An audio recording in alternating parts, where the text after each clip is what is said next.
السلام علیکم. آپ لوگ خیریت سے ہیں؟ اچھا، یہ میں آپ کو دکھانا چاہ رہا ہوں. یہ Margalla expressway, not Margalla road but Margalla expressway. It's ready اور یہ تیار ہو چکی ہے. یہ میں ابھی کھڑا ہوں D12 اور یہاں تک فی الحال یہ ریڈی ہوئی ہے. اور یہاں سے GT روڈ N5 یہ پورا 10 کلومیٹر بنتا ہے اور یہ بالکل ریڈی ہے. اور اس کی جو باقی ڈیٹیلز ہیں وہ آپ دیکھ سکتے ہیں اس ویڈیو میں آگے.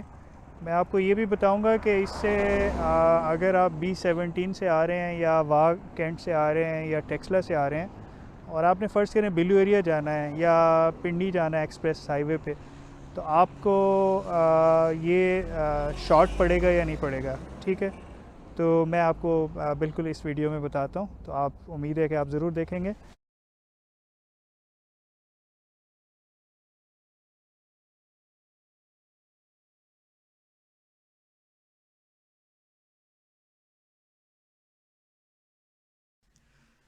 اس سے پہلے اگر آپ کو اسلام آباد سے نارتھ یا نارتھ ایسٹ سے داخل ہونا پڑتا تھا تو آپ سنجانی سے ہوتے ہوئے ترناول پھاٹک کراس کر کے موٹر وے چوک پہنچتے تھے، جہاں سے آپ سری نگر ہائی وے کے ذریعے اسلام آباد میں کسی بھی جگہ پر پہنچ سکتے تھے. مارگلا ایکسپریس وے بننے کے بعد آپ سنجانی سے سیدھا جانے کے بجائے مارگلا ایکسپریس وے پر آئیں گے، جو کہ آپ کو سیدھا D12 کے نارتھ سروس روڈ کے آخر تک لے کر آئے گا. جیسے کہ میں بتا چکا ہوں، یہ پورا 10 کلومیٹر کا فاصلہ ہے. یہاں سے آپ D12 کے asset service road, sector E11 کے نارتھ اور ایسٹ سروس روڈ سے ہوتے ہوئے مارگلا روڈ تک پہنچ سکتے ہیں. یہاں سے آپ بآسانی کچھ زیادہ رش کا سامنا کیے بغیر بلو ایریا پہنچ جائیں گے.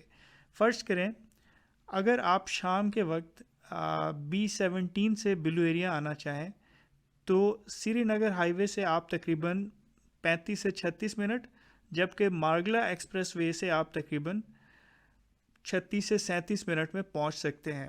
یہ فرق صرف اس لیے ہے کہ گوگل میپ E11 چوک پر کنسٹرکشن کی وجہ سے روڈ کلوزڈ شو کر رہا ہے اور آپ کو E11 کے اندر سے تھوڑا گھوم کر آنا پڑے گا. E11 انٹرچینج بننے کے بعد یہ فاصلہ یقیناً آپ بہت کم محسوس کریں گے. E11 انٹرچینج پر NLC بہت تیزی سے کام کر رہی ہے اور امید ہے کہ چند مہینوں میں یہ کام مکمل کر لیا جائے گا.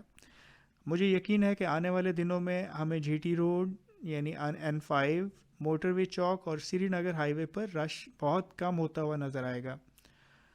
اگر آپ کو یہ ویڈیو بلاگ بہت مفید لگا ہے تو ہمارا چینل ضرور سبسکرائب کریں. آپ کا بہت بہت شکریہ.